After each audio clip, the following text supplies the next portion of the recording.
น้องกำลังสิหาบไปน้องเว้ยโอ้ทำไมท่านมาหาบกันเลยติอันนี้นะให้น้องหาบก้อนจะได้สวยให้น้องหาบนะอ๋อตัวพี่น้องเคยหาบจนหน่อยจนใหญ่เนาะเพราะว่าเคยหาบแต่คนนั้นนะมาหอดเฮือนเพิ่นละพี่น้องเว้ยเพิ่นกำลังสิขึ้นอยู่ตรงเฮือนโอ้ลูกสาวเพิ่นก็บ่มีคนเอาพี่น้องเว้ยอยู่ก็มาให้บ่ได้ยังให้เนาะบ่แม่นก็แล้วเลยติน้องแม่เราสิไปใส่ต่อบัดนี้สิตักเอาน้ำกินต่อตักน้ำกินต่อแม่ไกลบ่น้องไก่ โอ้ คนนึงนี่ตักน้ำใส่เนาะยังน้ำกินพี่น้องเว้ยเอายังไปตักน้ำคู่บ่หรือว่าบางน้ำเต้าอร่อยบ่ เอากระตุกไปกระตุกโอ้น้องเพิ่นสิไปตักน้ำกินต่อเด้อพี่น้องเว้ยน้องพัดกาแก้มกันเนาะซะเนาะมาเพิ่นเนาะแม่นเอาให้น้องไปเดี๋ยวสิไปเบิ่งน้องเพิ่นไปตักน้ำกินอีกพี่น้องเว้ยโอ้เอาคือกุยทงบัดนี้คือบ่เอาในหาบบ่แท้บ่ไก่ดิบ่เอาในหาบเลยก็น้องเพิ่นไปตักน้ำกินพี่น้องเว้ยเพิ่นได้ใส่ถุงเนาะกุยเอาพี่น้องโอ้ตัวพี่น้องเว้ยโอ้กินงามสิเลิกมีแต่คนรอก็เฮาก็สิมาฮอดพี่น้องเอ้ยเฮาก็สิฮอดน้ำสางบ่น้ำน้องเพิ่นสิตักเห็นบ่พี่น้องเอ้ยแบบตั้งเลย ตักน้ำเคยลำลงชีวิตเป็นแต่ปูแต่งาด้วยแต่พอเป็นแม่ค่ายเดี๋ยวมันสิส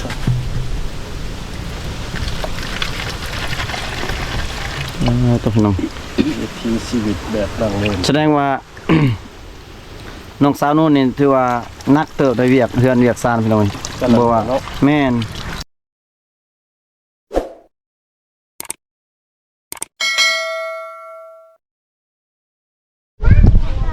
ทักทายสบายดีพ่อแม่พี่น้อง FC ยามแรงๆพี่น้องเว้ยเนาะตอนนี้ก็อยู่ที่บ้านของน้องสาวนูนพี่น้องเว้ยเนาะสิพามาเบิ่ง FC น้องเพิ่นกำลังสิไปตักน้ำพี่น้องเว้ยเนาะน้ำใส้เพราะว่าอยู่บ้านของน้องแม่นบ่มีน้ำใส้เนาะพี่น้องเนาะน้ำใส้ก็ไปตักกับไกลเพิ่นว่าเนาะพี่น้องก็สิพาพ่อแม่ พ่อแม่พี่น้องไปเบิ่งน้ำกันเลยพี่น้องเว้ยตอนนี้น้องเพิ่นกำลังสิไปตักน้ำโอ้ทางน้ำก็บักใหญ่ๆพี่น้องเว้ยสิพาพ่อแม่พี่น้องไปเบิ่งน้ำกันพี่น้องเว้ยพี่น้องเว้ยหมู่บ้านของน้องสาว ไกลไปได้น้องประมาณ500 เมตรแม่อันนี้มาตักน้ำ บ่น้ำจะพี่เพิ่นได้เขาใส่ถูกแบบบ่อน้ำแต่โดนๆพี่น้องเว้ย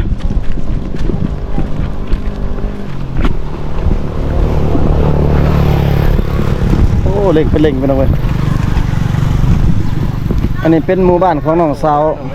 นู่นนะพี่น้องอันนี้ก็เป็นโอ้เฮือนกำลังน้อยๆพี่น้องอันนี้เป็นบ้านหลังน้อยๆเนาะพี่น้องเขาเจ้าก็นั่งมาตั้งน้ำเนาะผู้ใดไปใส่ส่งผู้ใดไปใส่เสื้อจับเด้อซื้อเล็กน้อยเด้อน้องเพิ่นมาตั้งน้ำอยู่พี่น้องใกล้ๆเติบพี่น้องกลัวว่าสิได้น้ำใส่น้ำกินมาน้ำกินอยู่ใช้หนองไก่บ่เคยอยู่ป่าอันนี้มันอยู่ในบ้านเลยเนาะอันนี้น้ำกินอันนี้เนาะโอ้น้ำใส่อันนี้น้ำใส่เมื่อ1 ครับปลาแล้วน้องตักเต็มเลยนี่บ่น้องบ่ได้เต็มที่น้องใส่คิดว่าเต็มนี่ว่าลังฮักแท้ สิให้บ่แทนมาได้สูบสวยมาหาบสวยเป็นอาสาสวยโอ้ใหญ่พี่น้องอันนี้มาเบิ่งวิธีชีวิตจักเที่ยวน้องนุ่นลงไปตักน่ะ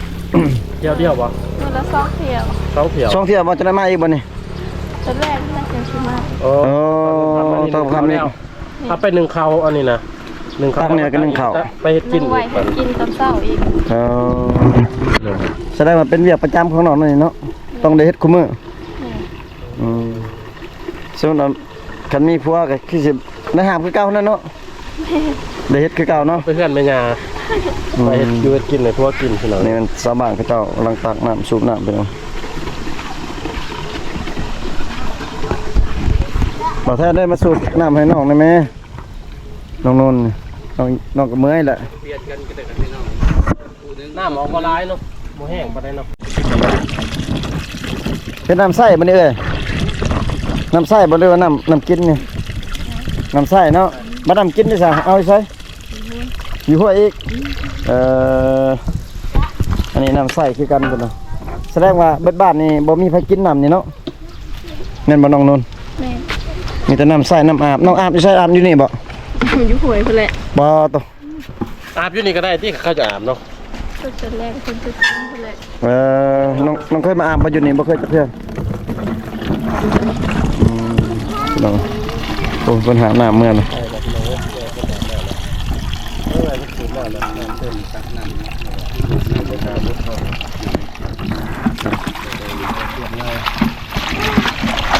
สูบแล้วก็มาล้างให้น้อง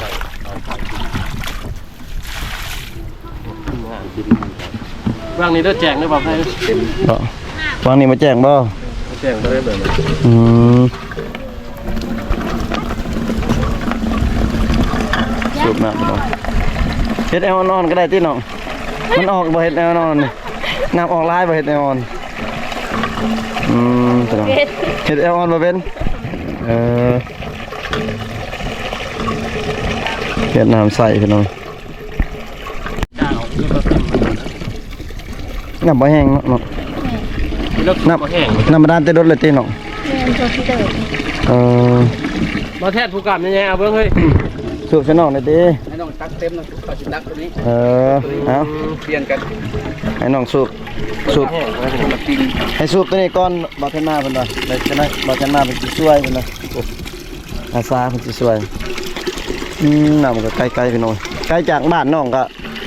เฮือนน้องก็ไกลเติบพี่น้องถ้ามีน้ำบาดาลหรือว่าน้ำเจาะใกล้เฮือนติดกับเฮือนคือสิคักน้องเนาะ แม่ คือว่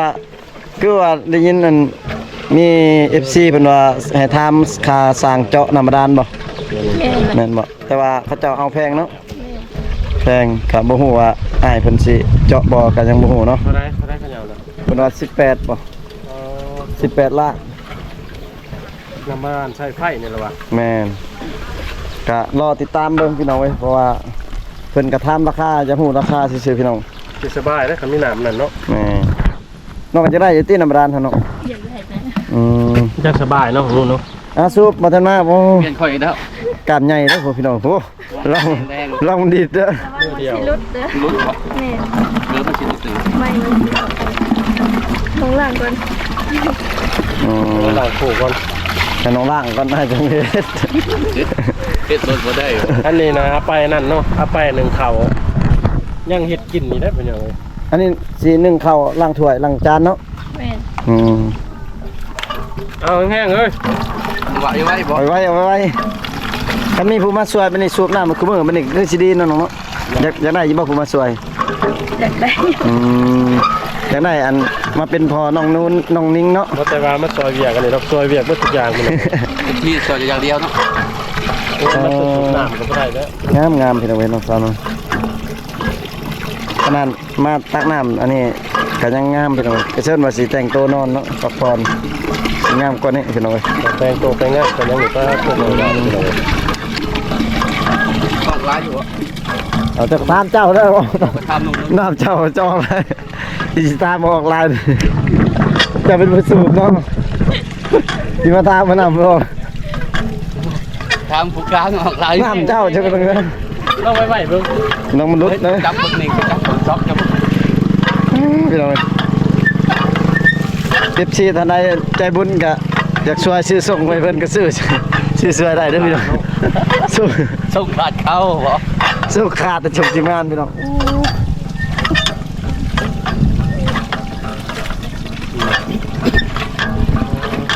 เจ้าก็สูบน้ำใส่นอกก็สูบเต็มนะอย่าเอาเต็มไรก็ว่า บ่แพ้เลยเนาะ เอาไปเอาจะเต็มหัวไปได้เลยน้องเพิ่นกำลังสีหามมาพี่น้อง หนึ่งเข่าบ่ แม่ เออ มันเขาสิเอา พี่น้องก็ติดตามวิถีชีวิตของน้องนำกัน น้องกำลังสีหามพี่น้องเว้ยโอ้มาทันมาหามกันเลยติอันนี้นะ ให้น้องหาบก้อนจะได้สวย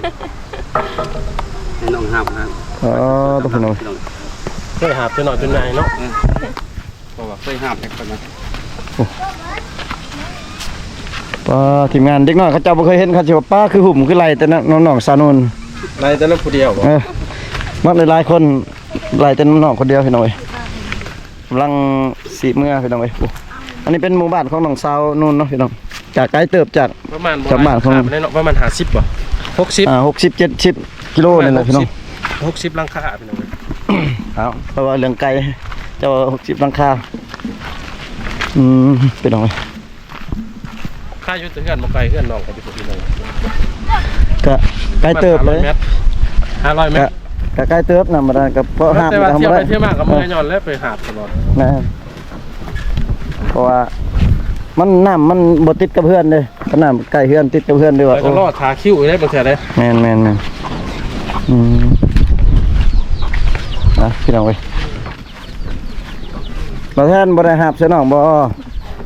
หาบเสยน้องนะ มานออกกำลังกายก่อน เอาพี่น้องเอ้ยแดดก็แดดพี่น้องเนาะ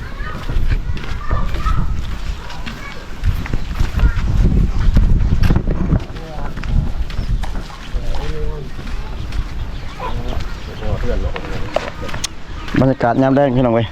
หลังจากที่ว่าน้องตักน้ำแล้วก็น้องสินึ่งข้าวเป้าไผ่แล้วก็อาบน้ำเอาในอีกพี่น้องเว้ยแล้วก็ยากเอาลูกเอาเต่าอีกลูกน้อยก็บ่มีคนเอาพี่น้องเว้ย เขาจะเอาไปให้ไปชวนบ่เนาะ แม่นนั่นแหละน้องนุ่นจังว่าอยากได้พอน้องนิ่งมาสวยเวียกเนาะน้องเนาะ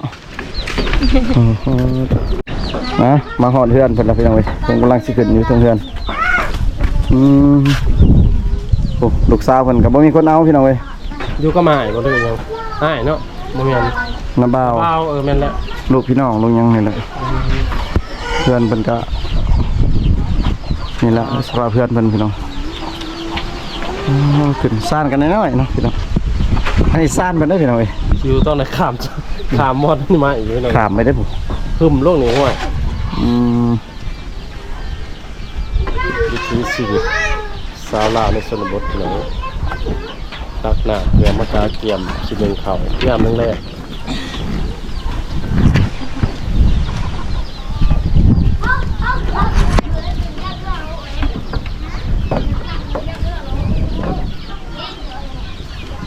เรียบร้อยแล้วน้อง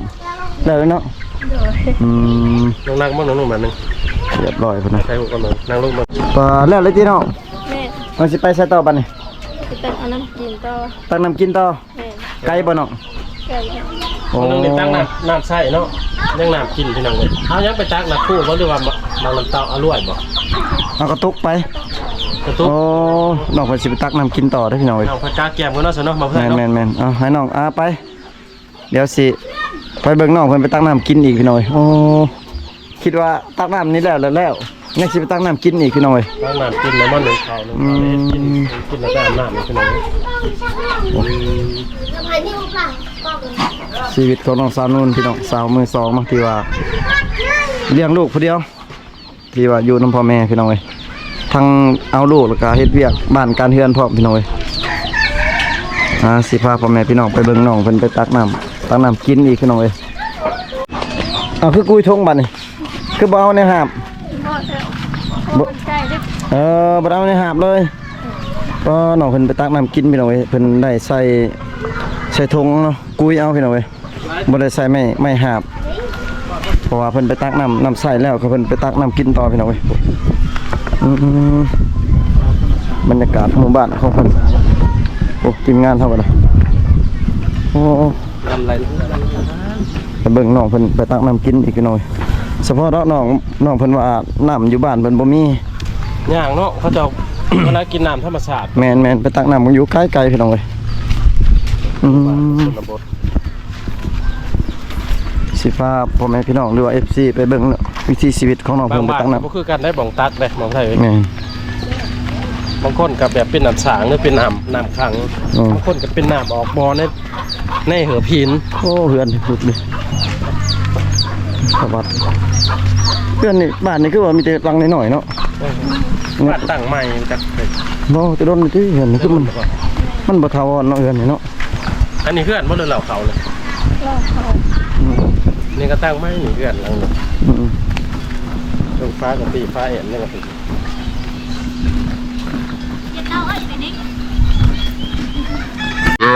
เอ้างัวนี่มันห้องหาพ่อแล้วบ่พ่อ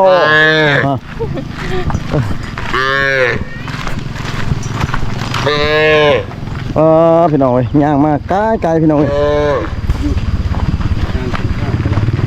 ออกจากบ้านแล้วก็ย่างไปตามเส้นทางใหญ่พี่น้องเอ้ยเส้นทางใหญ่เพื่อว่าไปตักน้ำอยู่พุ่นละพี่น้องเอ้ยไกลเติบพี่น้องเอ้ยเพื่อจะได้น้ำกินนี่บ่แม่นธรรมดาพี่น้องเอ้ยแต่ละมื้อน้องย่างไปมื้อนี้บ่น้อง แม่ บ่ได้ขี่รถบ่ บอก บ่มีรถบ่ โดด บ่มีรถเนาะรถจักรก็บ่มีผัวก็บ่มีมีแต่ลูกนั่นเนาะ แม่ รถก็บ่มีผัวก็บ่มีมีแต่ลูกพี่น้องเอ้ย ไม่ใช่หมองข้าวอาบน้ำเพิ่นบ่ เนี่ยทันได้ เปิดเลย ไกลดีพี่น้องเว้ย กายก็ให้พี่ว่าจังเนาะ ไกล หลอกไปคือกันพี่น้องเอ้ย บัดมาอาบน้ำก็มาอาบอยู่นี่ แม่ ตอนระยางไม่ อืมหลังจากแล้วตักน้ำกินนี่น้องเฮ็ดหยังต่อ ทีนึงเข้าก่อน นึ่งข้าวเออ ข้าวซุกผมว่าจังมาอาบน้ นึงเข้าแล้วก็สิเกือบโมแล้วก็สิไปอาบน้ำก่อน ำแสดงว่าผู้สาวเขตชนบทเท่านี้อาบน้ำค่ำเป็นบ่ตอนค่ำเขาเจ้าอาบประมาณ5 โมง 6 โมง ช่วยอยู่จนเท่าค่ำก็ได้เต้อยู่น้ำนอน ได้ 8 โมงแล้วสิได้มื้อ ไปทางหรือบ่ ไกลดีพี่น้องโอ้ยังเดินต่อไปอีกทางแวะนี่เต้ บุ้ย ไปชื่อเลยปะโท แย่ใจกู ทางบ่นี่ทางเป็นบ่ ลุงห้วยเห็นบ่ นี่เด็ก อันนี้ฮะ แม่ อันนี้ ไฟนะ พี่น้องเอ้ยไกลเลยพี่น้องเอ้ย รักไป บ่อยากพัฒนาเลย รักไป โอ้โห ที่ได้คืออายอนพี่น้องเอ้ยออกกำลังกาย อย่างเอากลับตัวเข้าไปป่าพนะพี่น้องเอ้ยบ่กล้าเข้าแล้วป่าญาติแน่นอนญาติแน่นอนเอ้ยบ่ญาติน้องสิพาไปน้องบ่ญาติบ่จะสุอ้าย3 คนนี่ครับบ่ญาติเนาะเพราะว่าสุอ้ายก็เป็นคนกันเนาะบ่ตัวพี่น้องเอ้ยแยกเข้าป่าอีกนะพี่น้องเอ้ย ไปรับทางกันนะ พี่น้องเอ้ยหยางเข้ามาป่านะพี่น้องเอ้ยโอ้โหพี่น้องเอ้ยผูกทีมงานเบิ่งแต่ละคนพี่น้องเว้ยถ่ายเบื้องหลังไปน้ำแล้วก็ถ่ายตัวจริงให้น้ำพี่น้องเว้ยก็ขับปลาเลิกพี่น้อง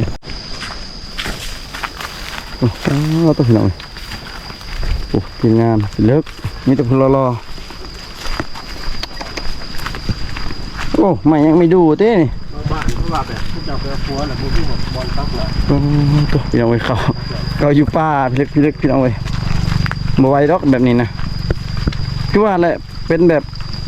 วิถีชีวิตของเขาเจ้าพี่น้องเว้ยแล้วก็ มือนึงหนึ่งตัก แบบเขาเจ้าชีวอนอะไรพี่น้องเว้ย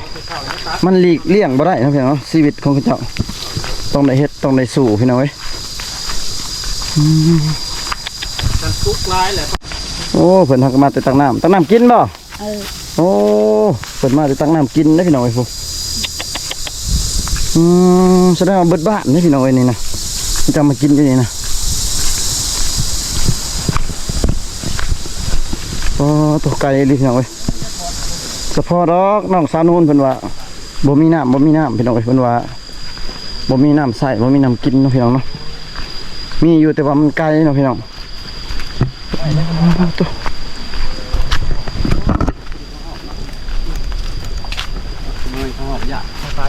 มีว่าของกินได้มากนี่เลย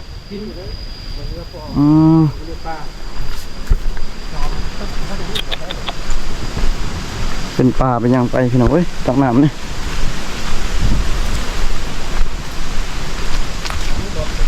ก็หากสิมาฮอดพี่น้องเอ้ยหากสิฮอดน้ำสางบนน้ำน้องเพิ่นสิตักเห็นมั้ยโอ้มันก็หอดพี่น้องเอ้ย น้ำใสเนาะ เป็นน้ำออกบ่อ โอ้ พระเจ้าทางคุดที่นี่มันเป็นเอง เขาเจ้าขุดเอาอยู่แคมห้วยนะพี่น้องเว้ยบ่แม่นน้ำเจาะบ่แม่นน้ำอันนั้นได้นี่บ่แม่นน้ำบาดาลนะพี่น้องเว้ยน้ำเขาเจ้าขุดเอาโอ้ไม้นี่ใหญ่ดีวะไม้ยังวะเหมือนมันขยุ่งบ้านี่ มันจะดีได้คือตำรวจวันนี้จะกว่าดีกว่า ขึ้นมันจะมันน้ำ น้ำนี่แล้วน้ำมันดี มันขึ้นถามว่ามัน คนเบิดบ้านนี่มาตั้งอยู่นี่เบิดบ่น้อง แม่น เออ เอาน้ำมันมาใช้ตัวเบิดเลย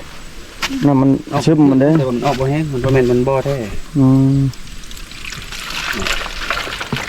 อย่างเป็นน้อง แสดงว่า กินน้ำดื่มเอาไว้ บ่อื่นก็บ่มีเนาะน้องเนาะ 2กิโล ความเคยธรรมดากินงานออกมา อันไกลเติบ มันแห้งไกลเนาะ แม่น มีอยู่2บอลแต่บอลนี่ไก่กว่า แม่นบ่อื่นมันไกล ขนาดบอลไก่ได้นี่ได้ ใกล้กันนึง มัน2กิโลพี่น้องหรือ2หลัก อุ้ยรัก3พุ่นไปจัก 3หมื่นบ่ มัน3ลักมันจักไกลเลยคือว่าน่ะย่างคู่มือพี่น้องเอ้ยพี่น้องเอ้ย แบบตั้งเริ่ม ตักน้ เคยลำดงชีวิตแบบนี้แต่ปูแต่งาด้วยแต่พอเป็นแม่ท่ายกับท่ายอย่างแบบนี้ตั้งเลยเอิ้นไว้ยังน้ำตามห้อยละเอียดแบบนี้ปกติ ำน้ำนี่ไม่ได้ต้มบ่น้อง บ่ เอาเมื่อไปตะกินเลย แม่น แบบกินแบบเย็นๆเลยเนาะถ้าว่าอยากขาดเสื้อก็คือใส่ตู้เย็นก็คือพญาติตายเลย มันเย็นบ่ มันเย็นมันก็แข็งเลยติ เขาเจ้าบ่ได้ต้มนะพี่น้องเลยไปกับกินเลยคือบางเขียเพิ่นว่าเขาจะกินน้ำเย็นเลยแม่นตักเช้าตักแรกเพราะว่าน้ำมันสิเย็นอยู่ตลอด แต่มันก็สิบ่เย็นทอออกแต่หินเนาะ แม่น อันนี้น้ำแบบน้ำสางเขาเลยพี่น้อง น้องบ่มีมากอร่วยป่ะน้ำเต้าบ่มีเนาะ ใส่กระตุก คือบางเขตนี่ใส่อันนั้นนะพี่น้องน้ำเต้ามังน้ำเต้าพี่น้องที่ว่าเขาเจ้าเอามาแต่ให้แต่สวนเขาเจ้าเขาปลูกแล้วก็มาเฮ็ดตุกน้ำเต้าน้ำเดี๋ยวมันจะสด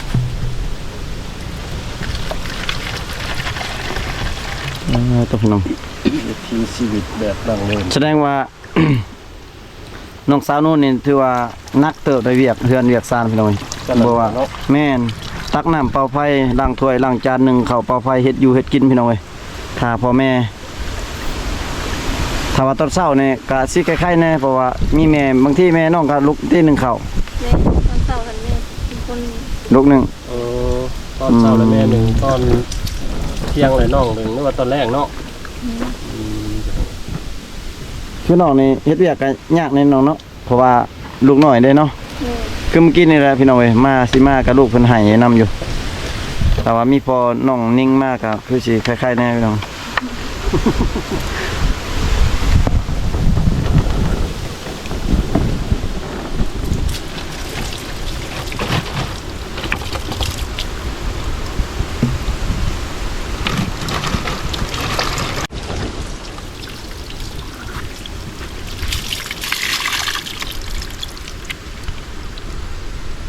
จักตุกเนาะฮอดบ่10ตุก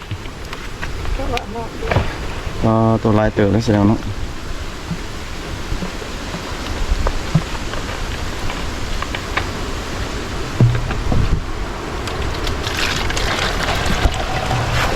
น้ำก็เป็นขี้เท่าขี้เคี้ยวๆพี่น้อง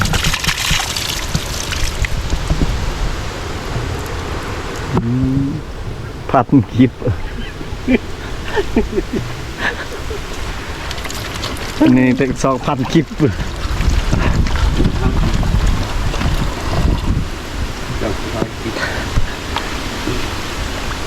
ะพี่น้องเอ้ยน่าได้กระสือส้นเอามาตักแต่บ่มีน้ำกินต้องเลยมาตักทุกมื้อเช้าแรก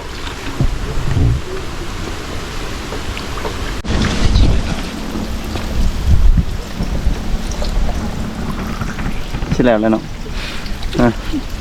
แม่น ชิแล้วเลยพี่น้องประแทนบ่มาหาบสวยบ่วันนี้บ่ ลง1 2 3 4 5 6 7 8 9ทุกพี่น้อง เกือบ10ตุกเนาะ ดีในแต่คนมีตู้แช่เนาะพอได้กินน้ำเย็นร้อนๆแน่นี่ทำโดยแต่ต้องกินน้ำมันเลย สิเบิ่งใกล้ๆครับพี่น้องน้ำนี่เบิ่งเป็นเท่าเป็นหยังเลยพี่น้อง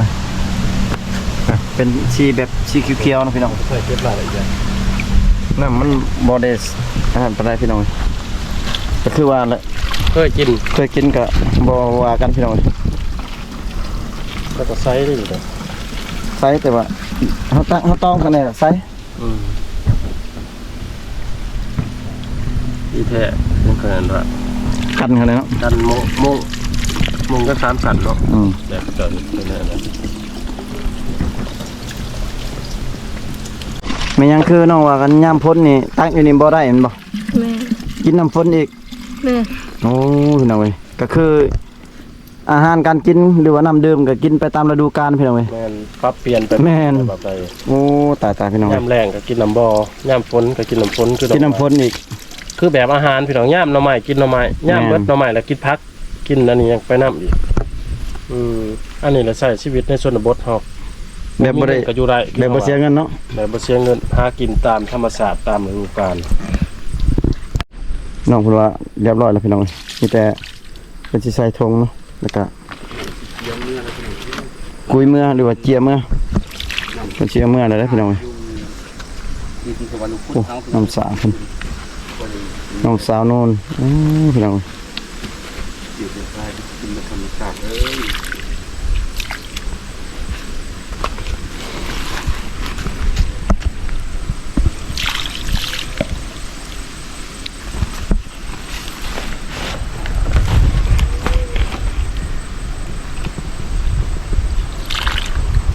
ได้ฮดได้ล่างก่อนบ่เนาะ แม่ กำลังสิเมื่อพี่น้องเอ้ยกะเกียมเมื่อ หลังยังหลัง โอ้พี่น้องกำลังเกียมเมื่อมาให้น้องเพิ่นเกียมเมื่อ เป๋านี่บ่แม่นแต่รุ่นน้องเกิดเพิ่นบ่ จะดนแล้วเนาะ แต่น้องเกิดเพิ่นมาจากพี่น้องเอ้ย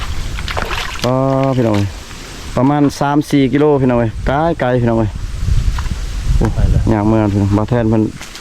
กำลัง อยู่เทิงบ่ เมื่อก่อนเด้อ เอาเมื่อก่อนโอ้เมื่อแล้วพี่น้องเอ้ยเกี่ยน้ำเมื่อแล้วพี่น้องโอ้เต็มเลยน้ำนี่พี่น้องเอ้ยนั่งอยู่บ่น้อง รัก นั่งเนาะพี่น้องเอ้ยโอ้นั่งพี่น้องแต่ว่าต้องได้เกียร์คู่มือพี่น้องเอ้ย ประมาณจักโลเฮ้ย ได้น้ำมัน20 โล20-30 โล นักเกินเลย ไปแล้วพี่น้องเอ้ยขายหน้า ขายยังบ่ไกล ขายหน้าขายหน้า ขายน้ำเอาน้ำเย็นๆพี่น้องเอ้ยโอ้ตัวเขาเจ้ามาหาตักน้ำบ่โอ้โหเพิ่นไปตักน้ำพี่น้องเอ้ยชาวบ้านเพิ่นตักน้ำกิน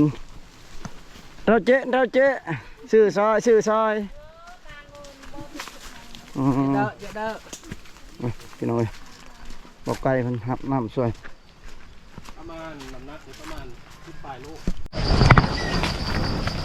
บอกไก่เพิ่นโอ้หับน้ำได้อพี่น้อง ป เอ้ย ระมาณ10ปลายโล15 โลบ่หลุดเลย โอ้เบาเลยตีน้องกับ แม่ บนได้นักก็ได้เนาะน้องเนาะบัดนี้ โดย อยากมีพอน้องนิ่งมาได้เนาะแบบนี้เนาะ แม่ สวยทุกมือเนาะน้องเนาะ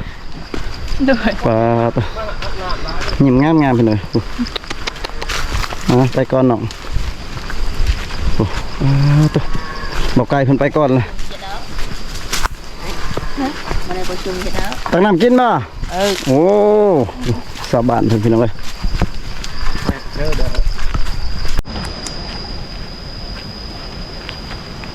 โอ้พี่น้องเอ้ย ใส่ขย้อนน้องหาคู่มือ บ่ไหวเนาะ ขนาดนี้ก็ยังหนักเลย บ่ไหวเนาะ อยากไว้ โดยฮะก็ฮอดเส้นทางใหญ่ได้อพี่น้องนี่มาแต่ป่าแล้วก็ฮอดเส้นทางใหญ่อีกแล้วก็เมื่อหาสู่บ้านน้องก็ป้าพอแห้งได้อพี่น้องเอ้ยไกลนี่เป็นเส้นทางใหญ่พี่น้องเอ้ย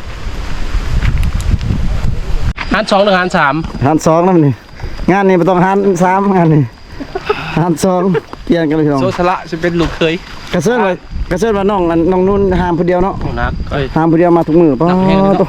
เท่ากับบ่สิ้นแน่ แม่นป้าตัวพี่น้องเอ้ย คันแม่พอสิ้นแล้วห้ามคู่มือเช้าแรงก็สิบ่นักปานนั้นผู้นู้นเนาะ อยากมาวันนี้คุมือมันนี่ก็ใครแน่นอนเนาะบ่ได้นักเนาะน้องนนท์เพิ่นย่างมาบ่ได้หาน้ำแล้วเพิ่นเอาแต่ตุกเลี้ยวเพิ่นว่าทีมงานสวย เรือลายมันค่อยเนาะส่วน เพิ่นมานี่สวยเบิดทุกอย่างนะ